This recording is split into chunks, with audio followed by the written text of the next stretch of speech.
Richard Hart here. Figured I would wish you guys a Merry Christmas. It's been a little while. Hasn't been that long.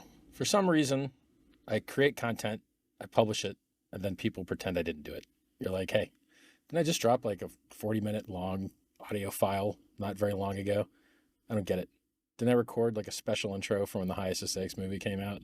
Well, here we are again. Hopefully this satisfies your guys' excellent, amazing thirst for knowledge. I hope. So what do we got going on? Let's take a look. Let's take a look at the old markets, see where we're at. Let me open up a browser here. And I think gopulse.com is a pretty cool place to check out stats. All right, today Pulse is at 5% up, PulseX is 5% up, Inc tokens at 6% up, Hex is at 1.5% up. I was looking at the liquidity on these things, and if you go to like app.pulsex.com, you should download the app. You should make sure it's current. Occasionally check the site, make sure you're running the newest version. I think it's 1.05. Or if you want to do it the less secure way, but the lazy way, then you could use the hosted IPFS gateway thing. The reason IPFS gateways aren't as secure as native IPFS, which you can run if you install an extension or use Brave. I hate Brave, but they do have native IPFS, so that's nice. The reason that running a gateway is less secure is because the gateway could just change what's on the site whenever they want. So if the gateway gets hacked, they can replace the site with malware, and then you're probably going to get screwed, right? So downloading the software is the best thing. And the second best thing is a hosted local, you have your own IPFS hash, that that's the software that you're running, the one you want. And then third best would be an IPFS gateway, or a hosted community website. And there's a lot of them in the community. I don't know all of them off the top of my head, but a lot of people just made their own hosted front end things. Because the front end's the front end, right? It's software. You can run it. So the community ran it so that the URL is easier to type. Or, you can just download the file. The only kind of sucky thing about downloading the file is it scares you because it says, oh, you sure you want to run this unsigned software? Well, if you're in crypto for privacy and personal power and, no middlemen and censorship resistance and permissionlessness, it sucks to have to ask permission from the Windows Corporation to register your company to get issued a signing thing that would then allow you to sign the software that you made. So if you don't do all that work, right? If you don't beg Microsoft or beg app stores for a signature, then you're going to get this warning that says, we don't know who made the software. Well, yeah, you don't. So congrats. Anyway, so that's the only downside to downloading the software is if you're new, but you don't know that the software is actually safe. It scares you because you're like, run this unsigned thing. But yeah, unsigned just means the Microsoft company or whatever OS you're running didn't bless it with their magical, signing ceremony key or whatever that you dox yourself for. So I remember back when Pulse and Pulse Chain were worth nothing. Not so very long ago, 226 days ago. Well, 228 days ago because it's day 227 now. 228 days ago, Pulse and PulseX and the incentive token were worth nothing. And people were trading them at zero. And people got them for free. World's largest free airdrop. And being that it's Christmas and people like to receive gifts, let's take a look and see how much this airdrop's worth. I think it's funny that like the market cap of the free coins given away on Pulse Chain to Ethereum token holders and tokens on the Ethereum network are actually millions and millions of dollars of free money. But people still complain. It's amazing. There's a lot of complaining out there. It's like, wow. It's like guys holding Ethereum, right? Like Solana pumped, and then guys holding Ethereum are crying and moaning and just so sad.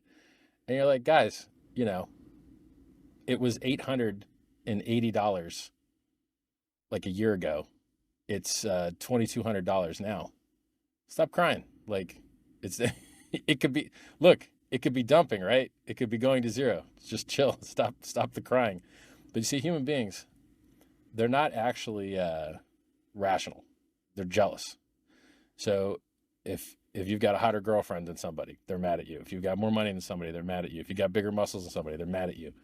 If you're younger or prettier, whatever, like it's basically a world of player haters. Now I can't lie. I feel that same emotion. I see people with more than me and doing better than me, and it makes me jealous because that's what being human is, right? Like it's built in the game. Jealousy is interesting. It's it's an effective strategy for conscious creatures, which is why you see it across different species. And it, one, drives you to perform better, but it also drives you to do stuff that sucks, right? Like I think vandalism is in part a part of jealousy. Like if you can't have something good, then everyone else can't either, that kind of crap. So it's not all upside. There's a fair amount of downside to jealousy. And if, you know, I've explained it a few times, the key to wealth is appreciating what you have. If you're always focused on what you don't have, you will always be unhappy. And the more you get, the more unhappy you'll be, right? So let's say you got a Ferrari and a Lamborghini. You're driving the Ferrari. Well, you're not driving the Lamborghini. Well, sad you, right? Then you got 10 cars. I'm not driving my 9 other cars, you know. So if you truly want to be healthy, if you truly want to be happy and healthy and wealthy and all that, you got to be grateful for what you got, because the more you have, the more you don't have. I know it sounds weird. It's kind of like Dunning-Kruger. The smarter you get, the more you realize you don't know. The dumber you are, the less you realize what you don't know. So you think you're smarter. Well, it's the same thing with money, right? The richer you get, the more you realize you don't have or you're not using. And then the worse you feel. I mean, like in general, rich people, not really that happy, usually. Hi. Happy with people, happy with friends, not that happy alone. So that's kind of how the tortured genius thing works. Did he just call himself a genius? Yeah, I called the top on the day a couple of years ago. Hi. I called the top at 65K. Price is 43K. What's up? I like how people talk about Michael Saylor. They're like, Michael Saylor's up $1 billion. You're like, hold on a second, you idiots. Let me explain this to you, okay? When you enter a position, you slip the market against yourself. When you enter positions, it's called slippage, right? So if you enter billions of dollars of a position, your actual exit price is a lot lower than what you think it is, because it's going to slide against you on the way out. So a real easy way to tell how the slippage is going to get you is to get in your position, right? However you're entering. I don't know if you're market buying or spreading it over time weighted average pricing, dollar cost averaging, whatever. And then take your position and look at what it would be if you sold it. Right? That makes sense, right? So people are like, oh, Michael Saylor's up so much money. And you're like, yeah, and then how much down would he be if he tried to exit right now? It's not when you buy billions of dollars of an illiquid thing, you're going to push the price up against yourself, and then you're going to feel rich. But then if you're smart, which is what I just educated you guys on, you got to look at your slippage on the way out. And you'll be like, dang, I'm actually not up. Hope I can, scale out or whatever. So this idea that guys that got wrecked buying the top after I called the top are somehow now to be worshipped as though they're smart is very stupid to me. I called the top at 65K. Price is now 43K. It's never gone over 65K since. I called the top on the day. Miracle worker. Did it for free. Hi. And they're bragging about buying top and holding. Okay. Especially when you made the top by pushing it up with leverage. What an idiot. And then you see other things like this guy, I don't even know his name, Raul something, Raul Powell or Paul, I don't know, some guy with like a podcast. This guy buys the top irresponsibly long on margin, uses options for leverage. I warned him. I said, don't do it. Don't do it, bro. In his thread, telling him, don't do it. Ladies, liquors, and leverage. Don't do it. You'll get wrecked. He gets wrecked. But now he's like doing victory laps somehow. Like, bro, what? I called the top of these things. You guys bought the top. Stop acting like you won. You didn't win. Hi, Richard Hart. In case you don't know me, own the world's largest diamond. Never seen it. Pretty funny that, but I own it. What else? Founded the world's largest airdrop, which here's some market caps for those coins. Let's go take a look at some. We've got, I'm just going to sort by liquidity here. Or no, should I sort by market cap? fully diluted value. Is that the way? Let's look at the wrapped Bitcoin.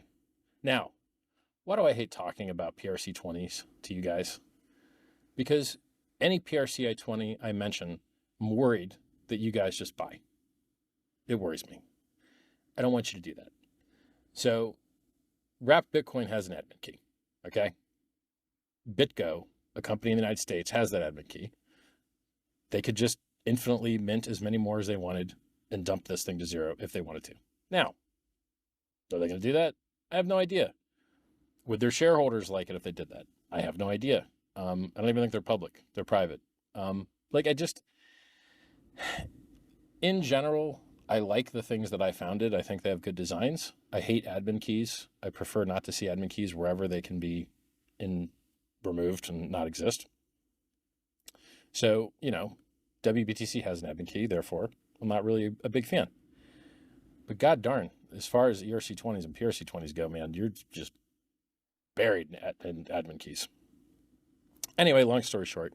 So, there's a reason I don't talk to you about half the things on Pulse Chain or that half the PRC20s in the world is because, there's risk in them, right? So wrapped Bitcoin, fully diluted value, 14 million bucks. So I think that means is that the total supply, I'm not sure this website's measuring the total supply accurately, but let's just assume it is. The total supply times the price is 14 million bucks. So this coin that was given away for free to ERC20 holders, wrapped Bitcoin ERC20 holders, is worth $14 million out of thin air. Cost you nothing. Free. Here you go. Enjoy your free money. Merry Christmas. There's $14 million of value sitting here. Cool. And there's 300K of liquidity. Now, I hear this like, oh, Solana's pumping. And then I go look at Solana. And then I go sort by liquidity. And there's no liquidity on anything. And I don't get it. Now, when you have really low liquidity, it means that the price can go very high with less amounts of money. But in a Uniswap V2 automated market maker where the bid and the ask are symmetrical, and this doesn't speak to anywhere else that's traded, right? Like I'm not looking at all the other places it can trade. I'm just looking online at the, what I consider to be the most trust reduced way to trade, because you can't get screwed by an exchange stealing your money.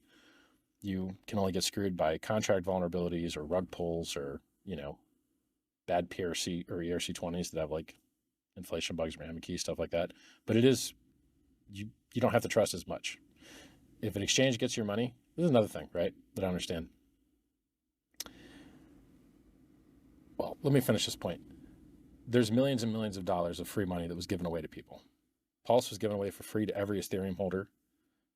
A PRC20 copy was given away to every ERC20 holder.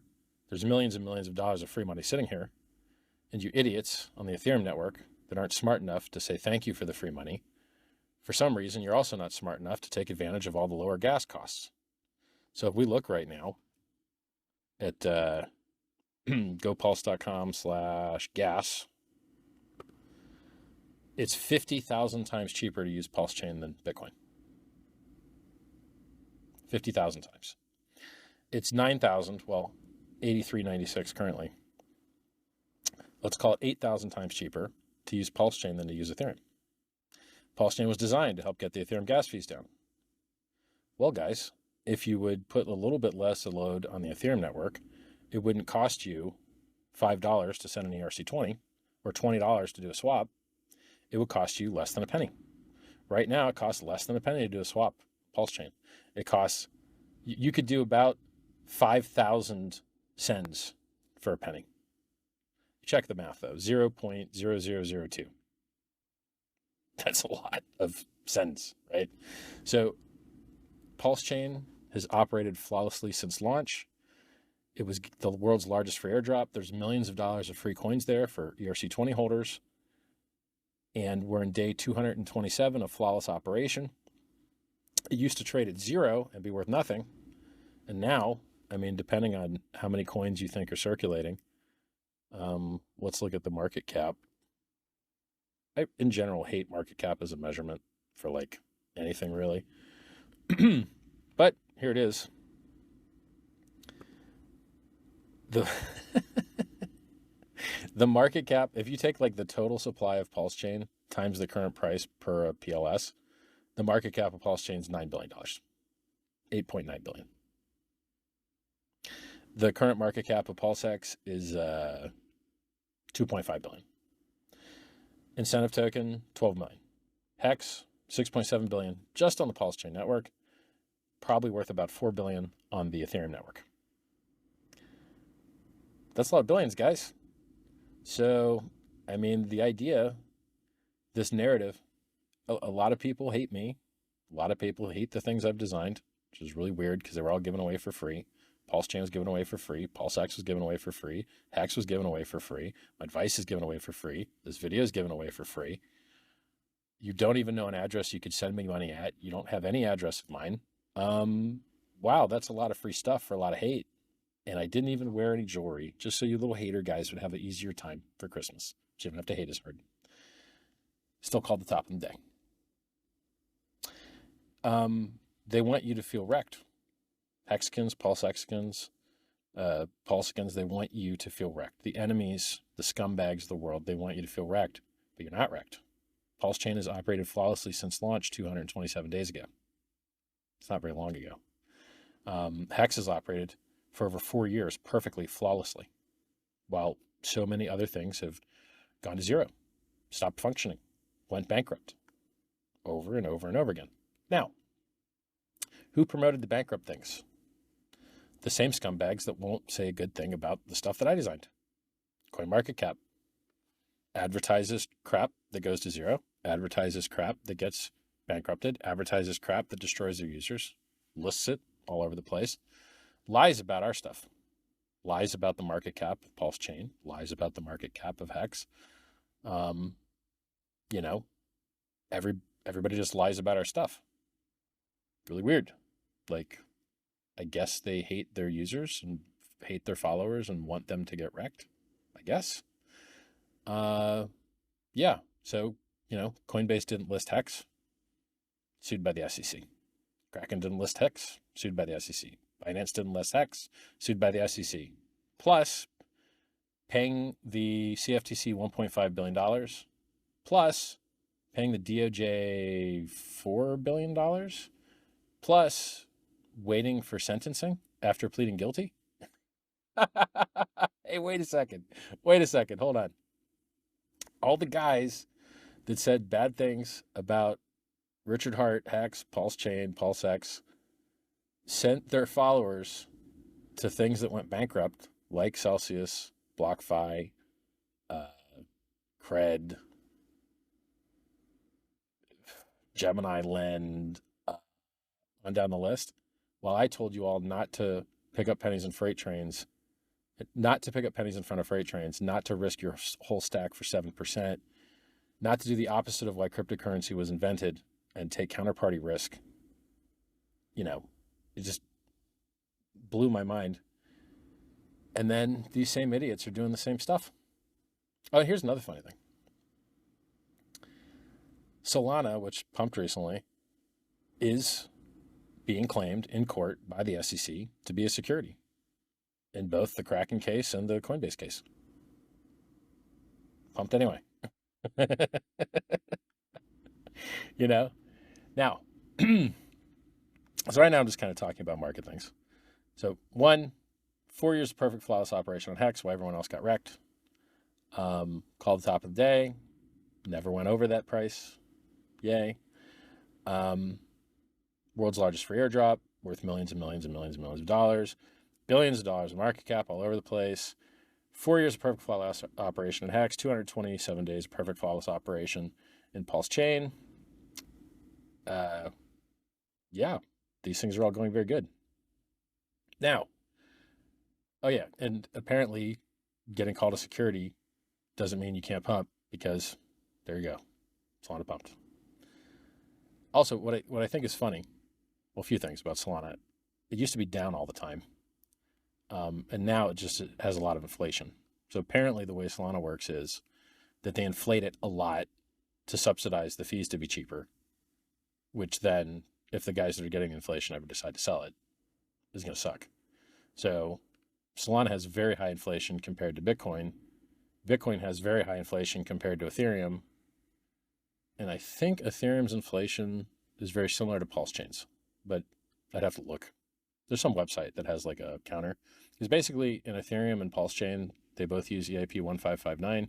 And even though Pulse Chain has 25% less base inflation, so if the gas usage on both systems was the same, Pulse Chain would inflate 25% less. But EIP 1559 introduces burning, and burning increases as a result of what percentage of the block space you're using. So they target 30 million gas, and then the fees get a lot higher if you go over half of that. So they're really targeting 15 million gas of the 30 million max. And Pulse Chain inherited a lot of those parameters. So long story short, because the gas fees are so cheap on Pulse, we might not be pushing into that gas demand as hard. So we might not be burning as much. So there's a chance that Pulse Chain's inflating a little bit more than Ethereum, but probably, last time I checked, still less than Bitcoin. Yay. We're talking like Bitcoin's at like 1.2% inflation, and like Ethereum's negative 0.18 or something. These are very small percentages. So, but you know, a percentage of a very large market cap's a lot of money. So when you talk about Bitcoin inflating at 1%, 1% of $500 billion is what? What is that? Calc 500 billion times 1.5 over 100. Wow, that's 7.5 billion. That's a lot of money. Wow. Is Bitcoin worth 500 billion? Let's look. Yep. It's 855 billion. Wow.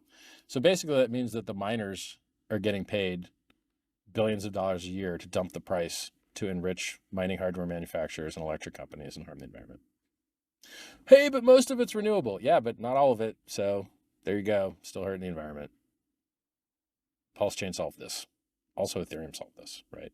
You don't need to destroy the environment or enrich electricity companies or enrich mining hardware manufacturers to maintain a consensus network.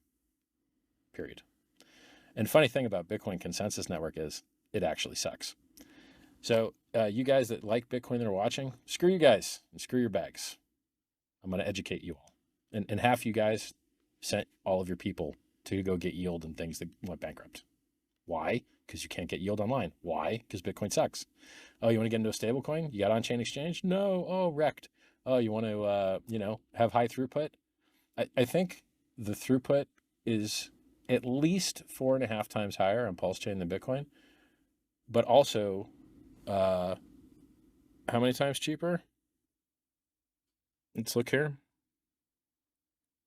Gas.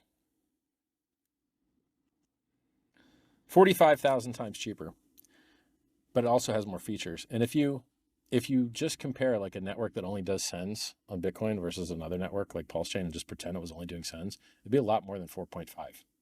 That 4.5 number is based on like the average usage, and the average usage is a lot of complicated stuff like swaps and staking and unstaking and all kinds of stuff. And so if you like took the usage of the network and like equalized it with just sending native tokens back and forth, it would be like maybe 30 times. I can't remember. I did this math once before, like a month ago, but it's significantly more than 4.5 times. So Pulse Chain versus Bitcoin, better for the environment, lower inflation, better features, more secure, never been hacked, on down the list. It's a superior network. Now, what does Bitcoin have? More liquidity. Why? It's been around for 10 times longer. And it hasn't been gatekept by every possible thing, which is fine. So, at some point, someone is going to, I guess there's some people in Australia already doing it, but like the best time to buy Bitcoin was when everyone thought it was a scam. The best time to buy Bitcoin was when it had the lowest liquidity. The best time when you could buy Bitcoin was when it was almost traded on no exchange anywhere. It was nearly impossible to buy. The only place you could buy it was like Mt. Gox, Magic the Gathering online exchange in Japan. That was the best time to buy Bitcoin. Cool. Well, Pulse Chain has some of those parameters. It's still very early. This gatekeeping that everyone's doing, it can't get any worse. It can only get better, right? Like the gates can only open. And basically, look, screw these guys, right? Hex went up 10,000 fold before staking profit with the same gatekeeping trash, same garbage. So great. Now the gas fees are even cheaper because Pulse Chain exists for everybody, right? Like, congrats everybody. Congrats everybody on the Ethereum network that was enriched by the free launch of Pulse Chain for you guys. So we went over tons of free money by the Pulse Chain, the world's largest free airdrop, me bragging about calling the top, me telling you that Saylor and all these guys that are holding billions of dollars positions that think they're in profit aren't when you consider the slippage on the exit. And then macro, look, there's a chart. The chart shows that the economy crashes every time they pivot the rates to go lower. Why is it that way? I don't know. That's what the chart says. I think historically the reason it's that way is because they pivot because no one wants to lend anymore, which freezes up the credit markets. And so they start releasing the money, and then there's a lag. And then because the credit markets are frozen, you get a recession and people have to sell, et cetera, all that. That's how it usually goes, apparently. Maybe it will go that way this time too. It's all like, it would be great if the timing were lined up better. So it would be great if the Mt. Gox guys would have got their coins back when Bitcoin was 15K instead of 43K, because those guys are going to sell. Some large portion of those Mt. Gox coin recipients, the billions of dollars worth of them, are going to sell. And the same goes for the trustee for the FTX bankruptcy. Those guys are going to sell. They're going to give back people cash, and they're going to get that cash by dumping crypto. And then you've got other bankruptcies in the works as well. I wish these guys would just sell. I hate it when they get to sell higher instead of lower. I like a clean, tight bottom that you feel good buying, you know. Oh, and also they just approved the Silk Road coin seizure sale. And who knows what they're going to do with the coins it receives from the Bitfinex hacker. These are all billions of dollars. Every one of these things I'm talking about is billions of dollars. It's a lot of billions, right? So because you can't predict when these idiots are going to do their job and make the creditors whole by doing their job and selling the gosh darn crypto, like, do your job, give the creditors their money, and then when the Band-Aid gets ripped off, and we all go up happily. So basically, from like a timing analysis, if you're just looking at time, Bitcoin was down long enough, Ethereum was down long enough. You can go back up, the halvening soon, all that crap. But if you're looking at more than time, and you're looking at macroeconomics, and you're looking at, you know, has Bitcoin ever existed during a deflationary environment? No, it hasn't. It's only existed during times when they printed money like crazy. You know, M2 still is going down. So it's hard to predict, man. It's hard to predict. So you haven't seen a new all-time high in Bitcoin. You haven't seen a new all-time on Ethereum. You haven't seen a new all-time high in the stock market, or at least the S&P 500. I think the Dow Jones may have made a new all-time high, but I don't watch the Dow Jones. So is this the bull market? It depends on your time frame. You know, if you bought Bitcoin at 15K, 43K probably feels good. If you bought Ethereum at 880 and now it's 2350 or 2250 or 2300, you feel good. If you bought Pulse or Pulse X when they were near zero or at zero, yeah, you're probably pretty happy with market caps in the billions. It really depends on your time frame. It's just the larger your stack gets, the more careful you have to be, because you can never make it back. If your stack gets large enough, never make it back's not the right way, but statistically, the larger your stack gets, the harder it is to make it back if you lose it.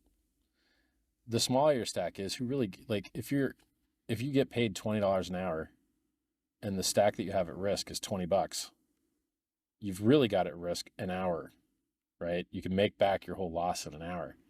But if you've got a lifetime worth of stack and it's worth, billions or hundreds of millions, you really can't make a mistake. You cannot, it has to be on point. It has to be right.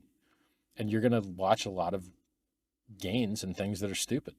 You're never going to have a shortage of people making insane gains in illiquid things that eventually go to zero. You're never going to have a shortage of that. And you're never going to have a shortage of people buying stupid things. So, what does Dogecoin do? Nothing good. It's a JPEG, basically. It's a bad network with low features that has a JPEG as its claim to fame. I'm not really into the JPEG claim to fame stuff. I don't really like it. Now, have a lot of people made money on it? Yes. Have a lot of people lost money on it? Yes. I feel more wholesome and joyous when there's unique utility behind the thing. So let's talk about, now look, will I probably eventually have some JPEG thing? Yes, probably. Why? Because why not? I could make a better JPEG thing than other people, but I'm still going to tell you I hate it. So I'll make a better JPEG thing than other people, but I'm still going to tell you I hate it. Honesty is what I do. So Pulse Chain has higher throughput, better security, lower environmental impact to the point of nearly none, is a newer coin with more features, is faster than Bitcoin, but Bitcoin has an $800 billion market cap. Pulse Chain doesn't. Why? Well, we're new. We're on the way, right? Things will get better, in my opinion. So and for you listening, is that a forward-looking price statement? Nope, not a forward-looking price statement, not financial advice. Why do I say these things? Because there's people that want to screw me up. There's people that want to do harm to me. There's people that want to do harm to you as well. I'm going to tell you more about all that in a moment. So we've got a wonderful network. We've got wonderful features. We've got wonderful airdrop. There's, you can do lending on the Pulse Chain network. There's projects that let you borrow coins. There's projects that there's stable coins on Pulse Chain. There's all types of stuff people have launched on Pulse Chain. I don't know that much about it. You can look into it. People are building new things on the network and launching them. It's cool. I'd love to see fiat on-ramps. I'd love it. One cool thing I saw this community do is that they made a bot, or several bots, I think several teams built bots, that send you free Pulse if you bridge into the network. So it used to be if you bridge into the network, you also had to bridge over some Pulse. So you had to perform a swap and then do an extra bridge to bridge the Pulse over to get native Pulse to transact. Or you could try and get it through a side channel, through an exchange or something, or through a friend. And that would be so basically if you're doing it without the exchange or without the friend, then you would have to do an extra swap and an extra send, which on Ethereum is very expensive, a bridge is $12 maybe. And the swap is $20. It's a $32 penalty just to get native PLS. That sucks. And so what people did was they just built bots that send you free PLS if you'd bridged in and you don't already have PLS, which is awesome because now you save them a swap and you save them figuring out which token to swap to, because of course in gatekeeping land, typing WPLS doesn't get you the darn token because gatekeeping scum trash everywhere. Crazy. So yeah, that's awesome. And it's very cheap to do, right? Because it costs less than a penny to send many, many, many, many times native Pulse to somebody. You could send 1,000 times and it wouldn't even cost you a penny. That's awesome. That's very, very cool. So I'm glad the community built those things. I think that's going to make it a lot easier for people to use the bridge if they want. A lot more affordable, a lot quicker. Okay, so we've covered client top of the day, slippage, liquidity, free PRC20s. Yes, if you have any token on Ethereum. Oh, by the way, that counts for NFTs too, right? So you bought an NFT on Ethereum. There's a copy of it here on Pulse Chain. Same code, copy. Now, did you sell it to somebody and then not sell them the Pulse Chain version? Interesting. So guys that sold their NFTs on Ethereum still have their Pulse Chain versions. That's interesting, right? I haven't seen a market for these things. And I think markets for JPEGs are probably very important to the JPEG holders. So I think you may see more. If someone makes a market for the PRC, for the pulse chain versions of NFTs, I think you'd see it take off because these guys are wrecked. They're wrecked and they wouldn't mind the free money. So if you want to give these guys some free money, they probably wouldn't mind it. And having a market for them to dump into, I'm sure they'd love. And then eventually, I wouldn't mind seeing PRC20, ERC20 copies. Because I mean, look, in theory, if people dumped enough of their free PRC20s to like create a base, then if someone created a PRC20, ERC, if someone created a PRC20 copy with bridged in ERC20, which we call ERC20, right? Like EETH or, E-Wrap Bitcoin or whatever. It might create that thing that was dreamt of like the less liquid, more volatile, but yet because they're bridged, still tied to the ERC20 price kind of thing. And now it's been what, 7 months? 7 months is probably a good enough while to see those guys shaken out. So it would be interesting to see experiments with people bridging in some ERC20 to pair it with PRC20 to see whether the PRC20 market kind of follows and tracks with the ERC20 market, which obviously someone somewhere would have to run a bot if they wanted to profit on that arbitrage opportunity. Or if there's nobody running bots, then the two markets would just kind of exist in parallel, I guess. Because they're not directly related, right? Like the only side channel people running bots would relate those two things together, I think. Well, I mean, actually, they are directly related if they're in a AMM.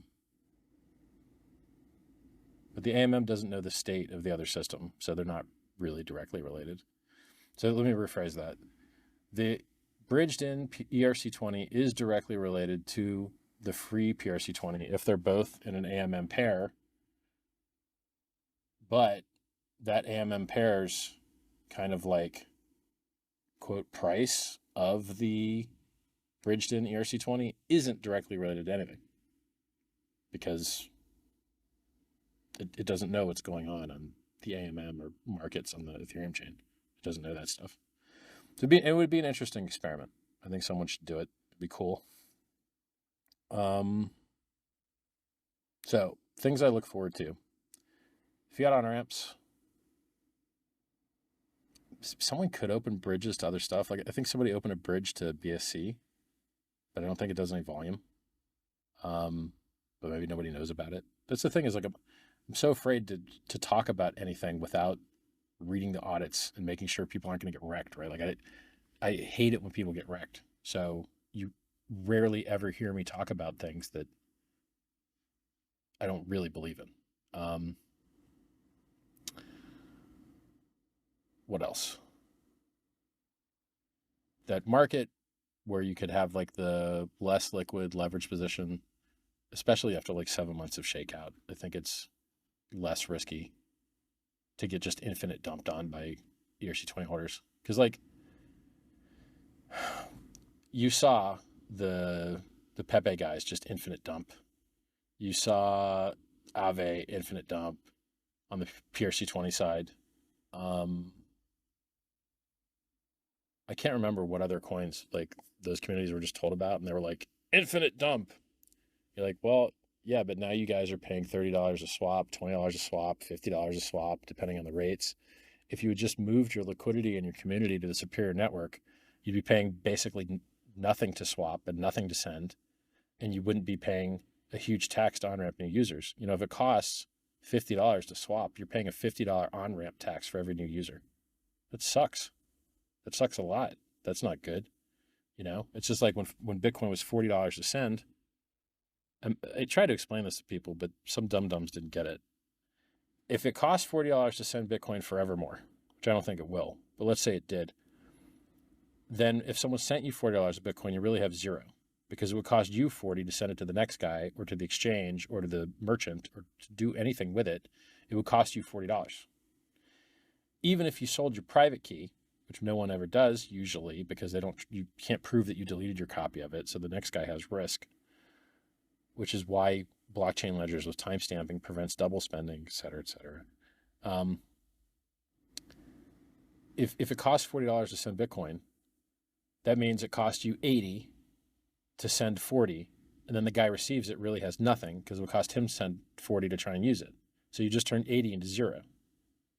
So if it costs $40 to use Bitcoin, it means if you spend 80, you have zero because it cost you 80 to buy 80, but then you only received 40 because the exchange is going to charge you to receive the 40, and then it's going to cost you 40 to send. And so that guy receives actually zero. I mean, actually, including, so it may be worse than I had originally explained it. It may cost $120 to turn into zero. So let's do the math real quick. You send $120 to the exchange. Exchanging's stupid. They don't want to lose money on you. So they're going to charge you 40 to send because it costs them 40 to send. So you buy 120 from your exchange. You pay them 40 to send it to you. Now you've got 80 left. You send 40 to your friend. It costs you 40. So now your balance is zero. And your friend received 40, but it's worth zero because you can't use it without spending 40. So now you've actually turned 120 into zero. Before, in my previous example that people argued about, the argument was that you got 80 to zero. But in actuality, if the exchange ain't stupid and they don't lose money sending you the coins, it's really turning 120 into zero. So now you've got $120 minimum tax to on-ramp someone if they're ever going to send coins to a friend. It's untenable and stupid and not why cryptocurrency was invented. It's not supposed to be worse than the legacy system. Like this. Yeah, it's, I think that Pulse Chain's basically free to send so far model is pretty cool. So let's check the gas prices again. $9 to send Bitcoin, $8.49. $1.20 to send ETH, 0.0002 to send PLS. That's 50,000 times cheaper than Bitcoin, 7,500 times cheaper than Ethereum. Guys, the network is good. Works great. Oh, and the bridge is free too. Somebody set the bridge to 0 fee so that using the bridge has no fee both directions. So if you go to bridge.pulsechain.com, there's no fees currently. In, out, either way, no fees. Now you're going to pay a fee on the Ethereum network. Nothing you can do about that. That's Ethereum's side, right? So you got a great network and you got a ton of free coins and it's been worked flawlessly for 7 months. Go make it great, guys. Launch stuff on it, use it, build fiat on-ramps, make a money transmitter in your state, make a licensed money transmitter in your state, and you can, make the community better. So legal stuff. Let's talk about legal stuff. In the United States, you have something called the Constitution. The Constitution restricts the government. The Constitution's job is to restrict the government and to protect your rights. You have something called the Bill of Rights, which were amendments to the Constitution to really, really super give you a good deal and restrict what the government could do because governments have such a history of screwing people over and over and over and over again throughout history. So what are some things in the Constitution? And these are very important things to know. And these things are so important to know that federal officers, such as Gary Gensler, the chairman of the SEC, you can go on the internet and you can search Gary Gensler's confirmation hearing, and you're going to see him swear an oath to the Constitution of the United States of America to defend it against enemies, both foreign and domestic. Now, you might ask yourself, what is a domestic enemy? What is a domestic enemy of the Constitution? I wonder. So the Constitution has something called the First Amendment. The First Amendment is freedom of speech, freedom of the press. Government shall make no law against free talking and all that stuff, right? Well, it turns out that Gary Gensler and the Securities Exchange Commission is actually doing a lot in violation of their oath. It turns out that they're violating a lot of what the Constitution is supposed to be protected from. So the Constitution says you have a right to freedom of movement, a right to freedom of association, a right to freedom of speech. There's other legal doctrines like the right to contract, which, if you interfere with other people's contracts as tortious interference, you can get sued for it. It can cost you money. You have a whole bunch of rights in there. right? And then there's things that are like even harsher violations. So if you're going to violate people's free speech, one of the worst ways to do that is with something called prior restraint, where you don't even give them the chance to speak. Well, listen to this. Blockchain networks are communication networks. They carry speech. The first Bitcoin block carried a copy of a newspaper article. Blockchain networks are speech. And the software that consists of blockchain networks, the nodes, the wallets, those are just word processing assistants. They just help you format your speech in a way that other participants can understand. So when you try and interfere with the blockchain, you're interfering with communication. You're interfering with communications network. You are performing prior restraint. Your interference in these things is creating a chilling effect. You are interfering with people's association. You are interfering with people's right to contract with each other. You're interfering with specific contracts. You are doing numerous, multiple things in violation of your oath to protect the Constitution. You're doing it outside of congressional authority. You're doing it outside of your mandate. So I don't understand how America became the carceral state. America has the highest rate of incarceration of any nation that's ever existed in the history of mankind. And yet you see very few lawsuits against people in the government. It just doesn't seem to match up to me. If you have extremely high rates of the government putting people in prison, shouldn't you have also high rates of some of the people being put in prison kind of suing the government for violating their rights? I mean, you go around the world and you can't even in some countries get 20 years for murder, but in the United States, they hand out time like it's candy. You can get 20 years very easily for doing lots of different things. Very easy to get 20 years in the United States. Very hard to get 20 years anywhere else. Isn't that cruel and unusual? By the way, Bill of Rights has a rule against cruel and unusual punishment. Shouldn't there be more lawsuits over this? Isn't it cruel and unusual that for things that aren't murder, you're getting what the entire rest of the world considers to be murder punishments? And I think even in the United States, you see crimes that just, you're going to get punished harder for nonviolent crimes than violent crimes in a lot of instances. Doesn't make any sense. Or like meta crime that doesn't even have a victim. These things are like, they're not healthy. They're not good. And it's how you end up with the highest rate of incarceration in the history of mankind. So do you really have the rights you're not willing to fight for? Probably not. So you got to fight for these rights. And it's just tragic because so few people have the funding or the ability to stand up to the blowback to fight for your rights. I mean, when the ex-president of the United States is having lawfare used against him so that he can't run for office, that's what they do in the third world. The people in power use the executive branch and the police to make it so that no one can run against them, so they just keep winning. That's not good for democracy, guys. It's really not.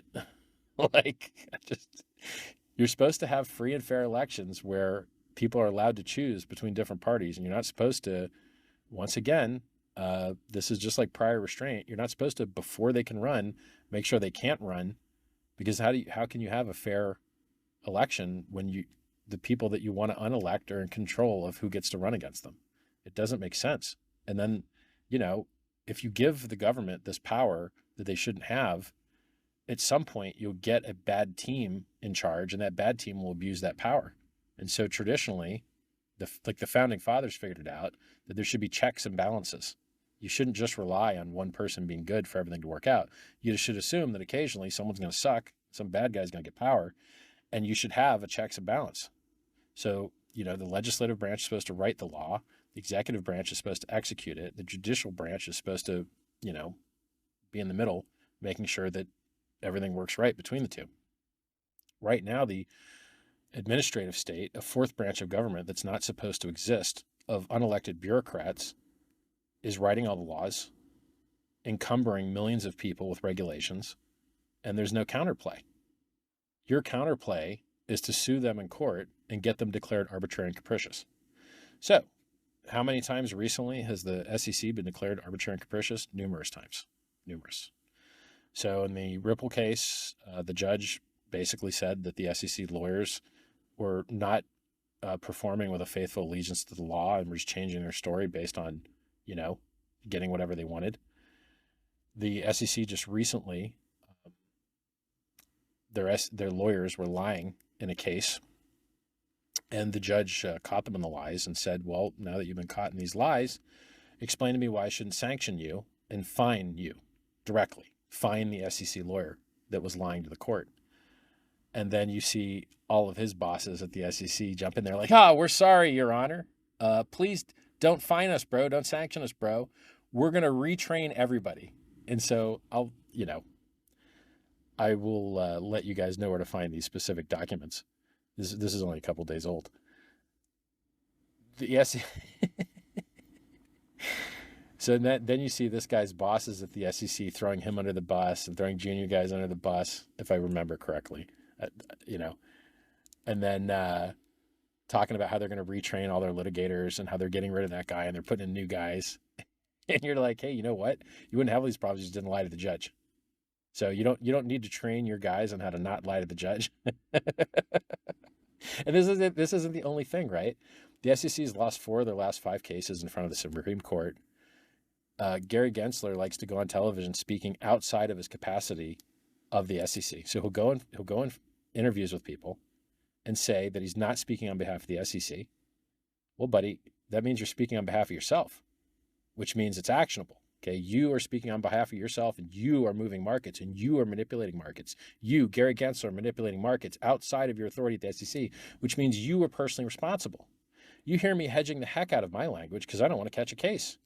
Not financial advice, do your own research, no forward-looking statements. But you, buddy, you're on record teaching at MIT saying that 75% of tokens are not securities, and then you get a job, you got your round trip, you got your revolving door, you got your 16 years at Goldman Sachs, but now you get to regulate Goldman Sachs.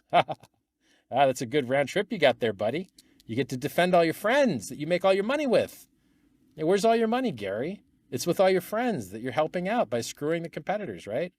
So in Gary's world, and by the way, so I would love to see Gary Gensler catch a charge for his manipulating markets with his speech outside of his capacity at the SEC. I would love to see him catch a charge for violating his oath.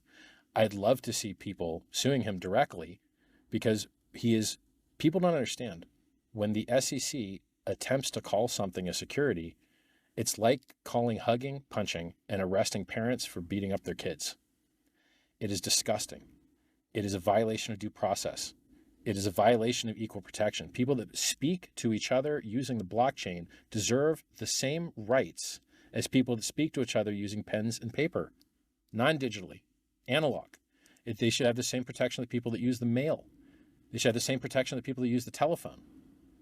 So there's so many things going wrong right now, and it's just going to cost millions and millions of dollars to fix it. And I think you could reduce the amount of millions spent if there was some personal responsibility.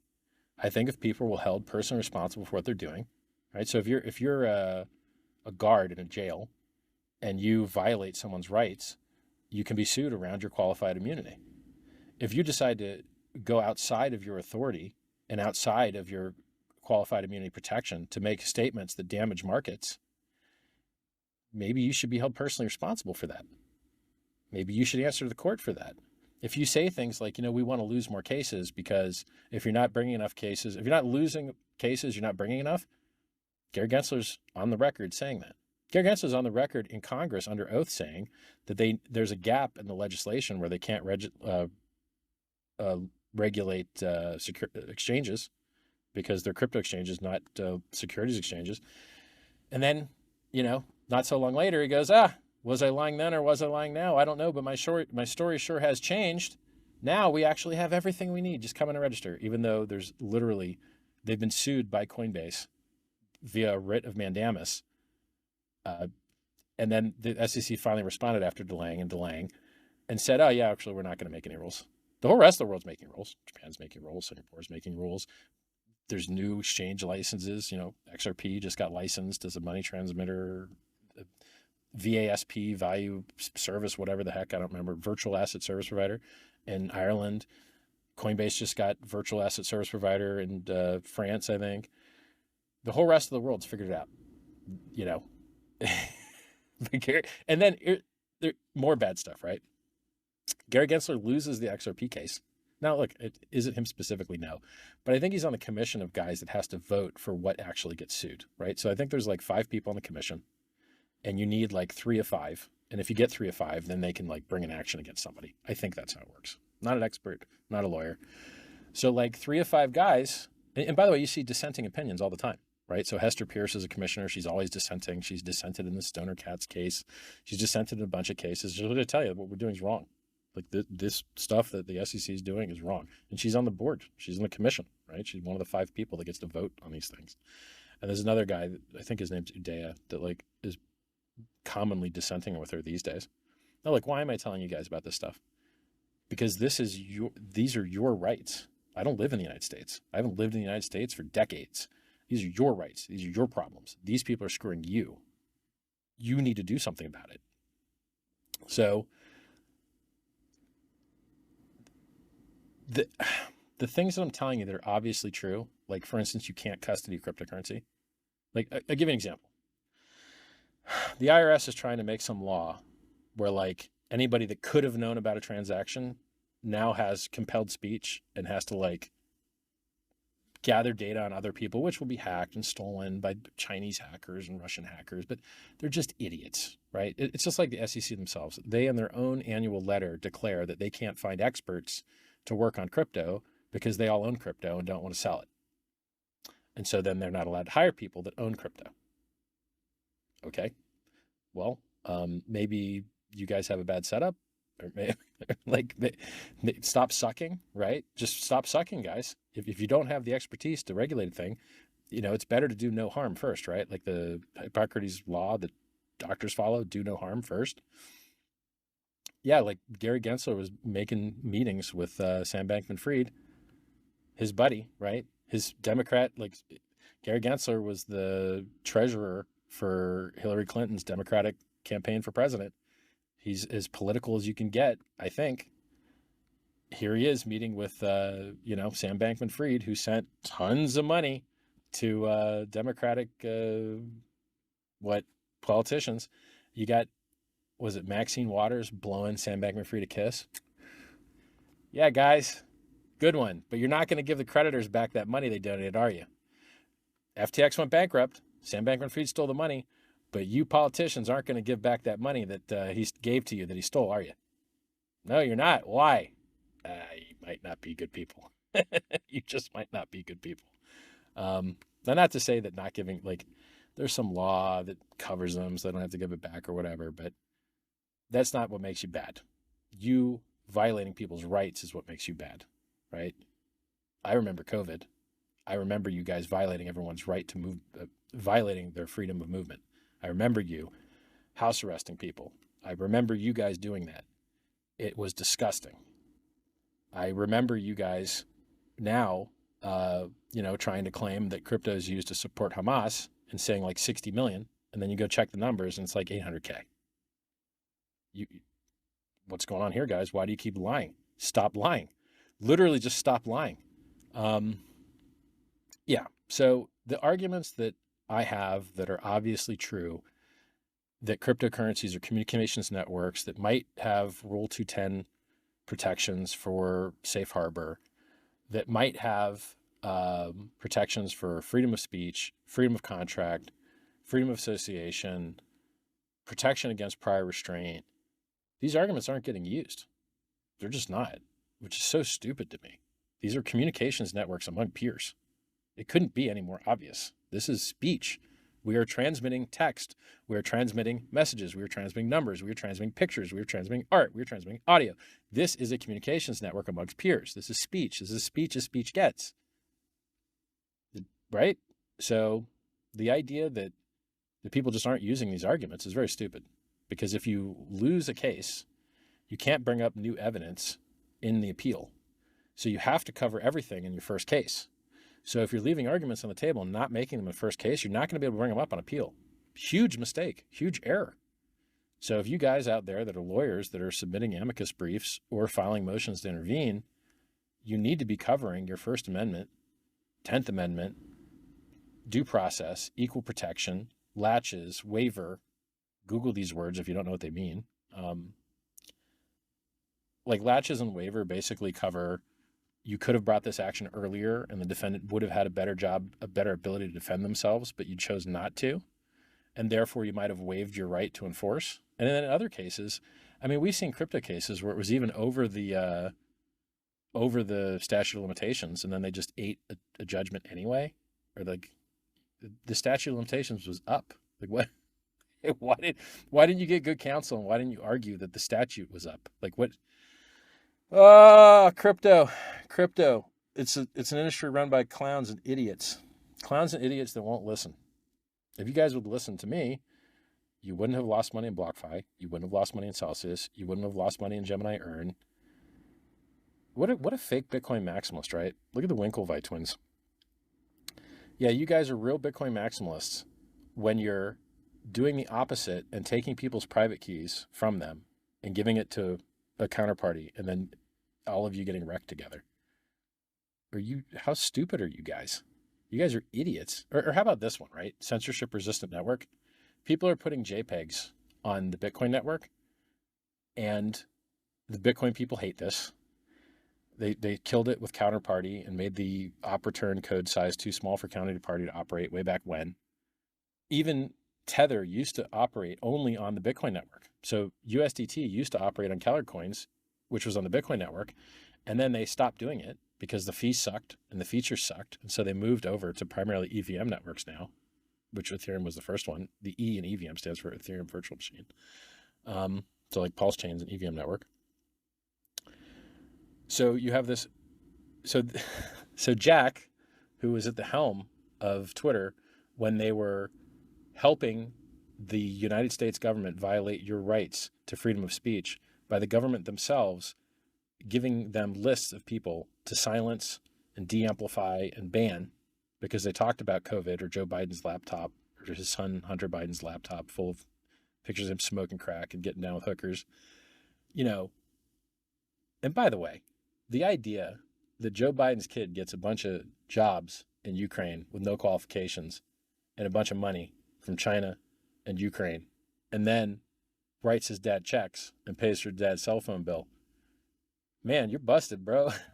Yo, in the carceral state of America, where nearly anything's a crime and nearly anything gets you 20 years, Joe Biden, I got bad news for you, buddy. It ain't looking good for you, man. Why is your kid writing you checks? And why does he have jobs in countries that we're sending billions of dollars to? What's that? Like, what? Stop. Dude, no, don't. Like, oh, America, man. I left America, 2003? 20 years ago. I left America 20 years ago, and yet here I am spending my days doing legal research to try and make America a better place. Sucks for me, bro. Sucks for me. Left 20 years ago, didn't get any of that free helicopter money, didn't get any free money checks, didn't get any loans that I didn't pay back, any of that crap that everyone else in America apparently got. Yeah, but here I am, still trying to make it a better place because my people. I care about my people.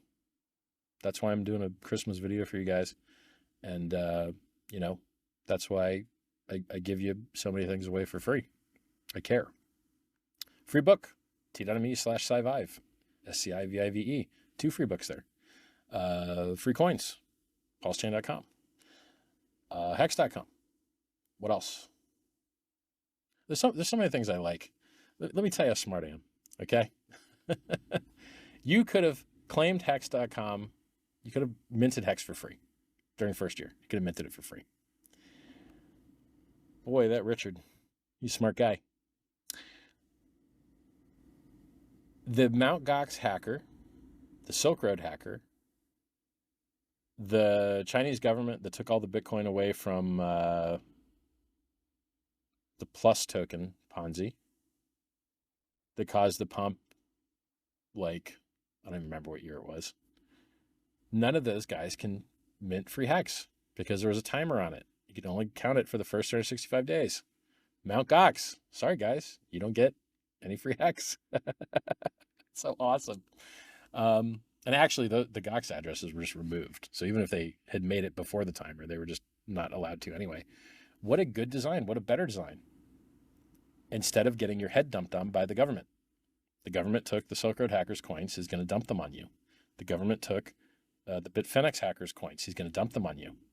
The government took FTX's coins. They're going to dump them on you.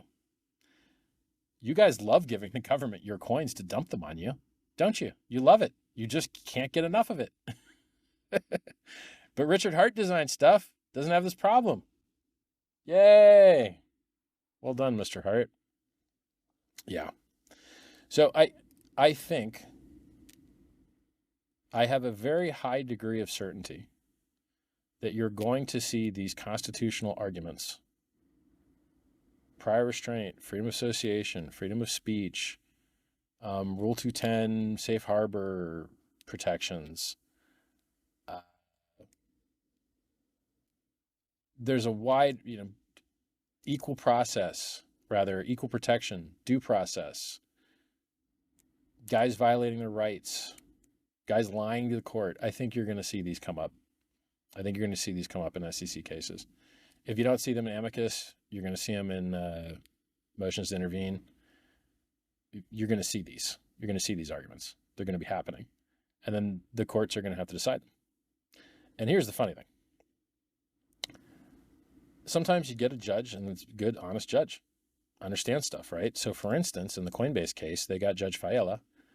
And Judge Fiala also got a class action lawsuit against Uniswap.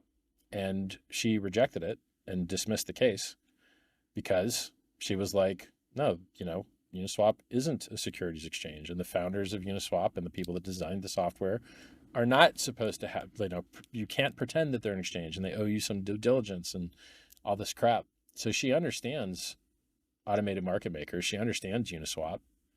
And that's the judge in the Coinbase case. So, that's awesome, right? Like, she ruled correctly in a class action lawsuit against Coinbase.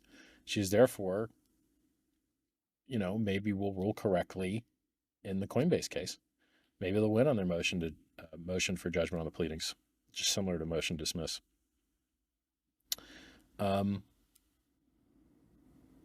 It depends on what judge you get and how much due diligence they want to put in. And there's a lot of cases out there, right? Like you've got the case against the Tornado guys. You've got the IRS. I guess that comment period's over, but you've got now the OFAC Treasury comment period regarding trying to make all mixers illegal, which is the dumbest thing ever. Like, hey guys, here's the Fourth Amendment. It says you have a right to privacy. Here's the United Nations, human rights thing that everyone signed off on, that we believe that these are the rights humans should have, and privacy is one of them. Freedom of movement's one of them too. But then you go make all these laws that are the opposite of it. You can't say that people have a right to privacy and then do everything you can to violate their privacy. It's not consistent. It doesn't make sense. You're violating the Constitution. Please stop. And they're just doing it all over the place. And people aren't fighting back. You can't have a functioning... Human beings are not designed to operate well in non-private environments. That's why we wear clothes. That's why we close our blinds. That's why we lock our doors. That's why we don't share our toothbrushes. Human beings function well when they have privacy. They do not function well without it. And it's crazy to me that these people, if you can call them that, keep trying to violate everybody's rights over and over and over and over and over again. It's enough. Please let us be free. Please. The founding fathers fought and died for our freedom. Many Americans have fought and died for our freedom. Can we please have our freedom? Pretty please? You guys should go get real jobs, producing things that people want, goods and services people want. If you're just removing people's freedom all day, there's a chance you're not helping society. There's a chance you're hurting society. So, unfortunate. All right. So, you lawyers out there, you need to cover your First Amendment, equal protection, free speech, freedom of contract. There's a whole lot of things that you're not using that you're going to wish you'd used if you have to go to appeal. And it would be nice to have the precedent set.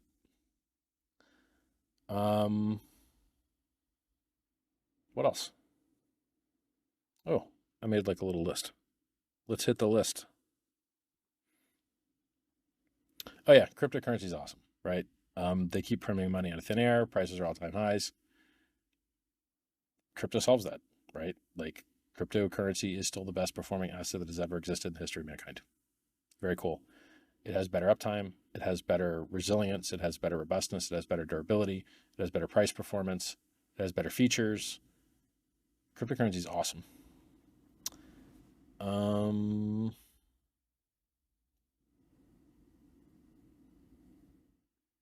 The freedom to transact underlies all other rights. So if you don't have the right to transact with people, which is something that the founding fathers assumed everyone would have, right?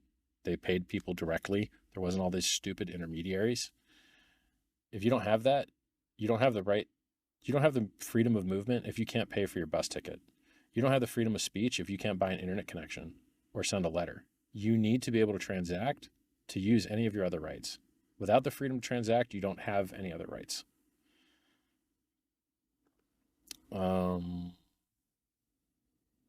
I covered a lot of stuff on this list. That's good.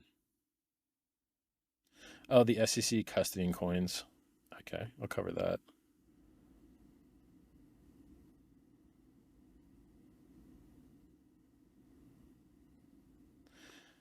So the two things I see on the list that I didn't cover are, one, the Securities and Exchange Commission is custodying cryptocurrency right now via their comment section. With 100% certainty, the Securities and Exchange Commission of the United States has received cryptocurrency in the form of, this is by their definition. By my definition, the real one, you cannot even custody cryptocurrency. You can't. It's impossible. But by their definition, the wrong one, knowing the seed words means that you've received an airdrop you have to pay tax on. So I can tell you with 100% certainty that both the Securities Exchange Commission and the IRS Treasury have both received seed words that have money in them to Bitcoin, and they've both received time-locked Bitcoin. Both.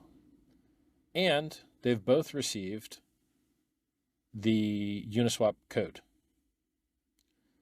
So they're hosting for public display the Uniswap code for exchanging cryptocurrencies, time-locked Bitcoin, and the seed words to them, and not time-locked Bitcoin and the seed words to them.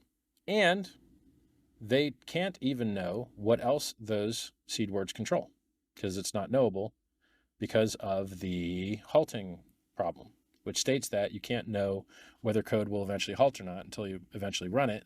And by that same token, you can't know what derivation paths hold private keys which match values on public blockchain networks, because you don't know what derivation path is being used, and you don't know how far down that derivation path you'd have to go to exhaust all the possibility of keys that might control things.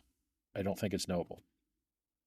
Therefore, their concept of what hosting an exchange is, or what requires you to know your customer, or what a customer is, or what custody is, should all be invalidated by proof by absurdity, right? Because if their stupid rules that they're trying to make made any sense or were true, then they're all guilty and they all owe tax right now. So anybody that works at the SEC that read that comment that had those seed words now has dominion and control and should owe tax now, right? By your guys' rules. Well, guys, did you register as a securities exchange? Did you register as a custodian? The SEC is trying to pretend that every cryptocurrency is a...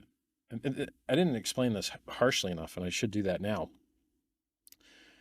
The Securities and Exchange Commission is violating their oath by becoming a domestic enemy of the Constitution that they are supposed to fight against. They are becoming a domestic enemy of the Constitution, and they are trying to classify hugging as punching and trying to arrest parents. That's an analogy.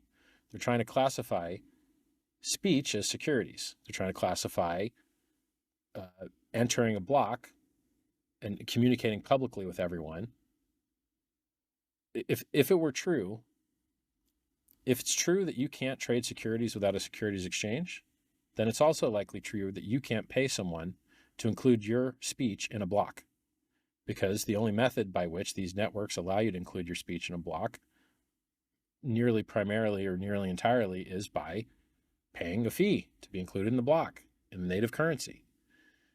Well, they're trying to undo all that. They're trying to make it so that you can't speak because they're trying to pretend that your speech is a security. That's a violation of their oath. That's a violation of the Constitution. That's a violation of your rights. That's a violation of due process. You're not allowed to play pretend. You're not allowed to pretend that hugging is punching and arresting parents. You're not allowed to pretend that speech is a security. Speech is not a security. Speech is speech. You can turn anything into a security if you want to. You can turn an orange into a security. You can turn an orange tree into a security. You can turn anything into a security.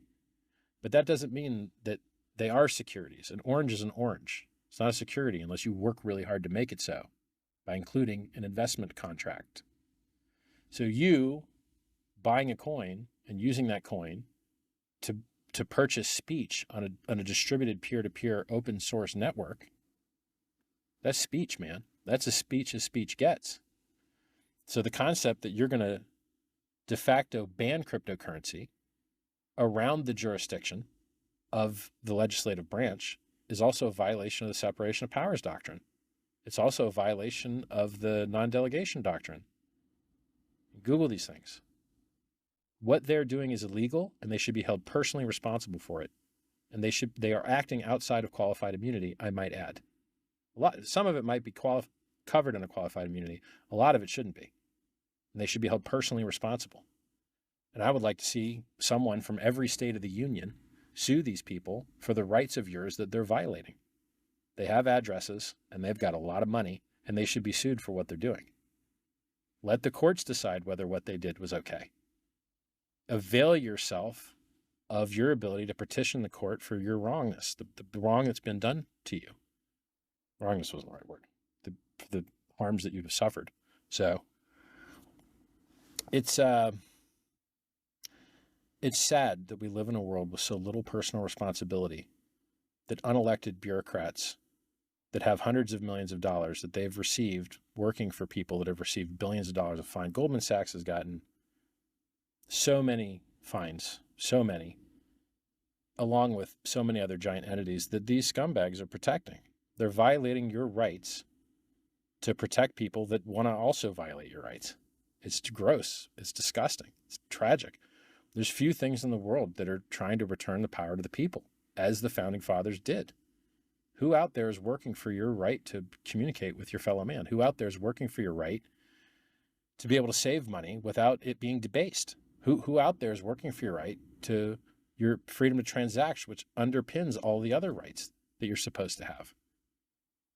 Cryptocurrency is one of the few industries in the world really trying to return power to the people and introduce efficiency into extremely inefficient systems.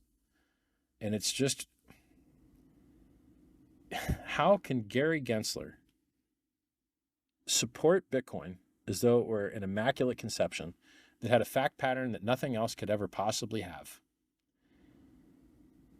He speaks out of both sides of his mouth. He does everything he can to make sure that the ETFs never happen, never passes any rules, doesn't respond to Congress, is being threatened with subpoena by Congress, who is supposed to be his overseer, worked for the people that he's supposed to be regulating, and he's now choosing winners and losers in the technology sector, and the winner that he chose sucks. Bitcoin is not supposed to cost $9 to send. It's supposed to have larger blocks. It's supposed to have more features. Bitcoin sucks, guys. It's not good. It has a lot of liquidity, and some billionaires are buying it. Fabulous. But other than that, it's trash. It's not good software. It doesn't have a good roadmap. It doesn't have good developers. Oh yeah, Jack that ran Twitter while censoring people on behalf of the government in violation of the Constitution, now funded a pool for Bitcoin miners that was censoring JPEG transactions and was designed by an idiot, one of the few blockchain developers to get hacked for his coins. What? Why? Jack, you're an idiot. Jack, you're an idiot, and your beard looks stupid. I didn't like what you did at Twitter. It was disgusting. And now I don't like what you're doing with your stupid pool. Stop being an idiot. Jack, you're an idiot. You don't have to be an idiot. Watch my live streams. I'll educate you, okay? I'm good at crypto. You're bad at crypto. I'm good at free speech. You're bad at free speech. You suck, Jack. You suck. God, what's his name? Luke Dash Jr. Luke Jr., you suck. You're terrible. Okay? Like, it's just, Here's the good news. Pulse chain is working perfectly. Hex is working perfectly.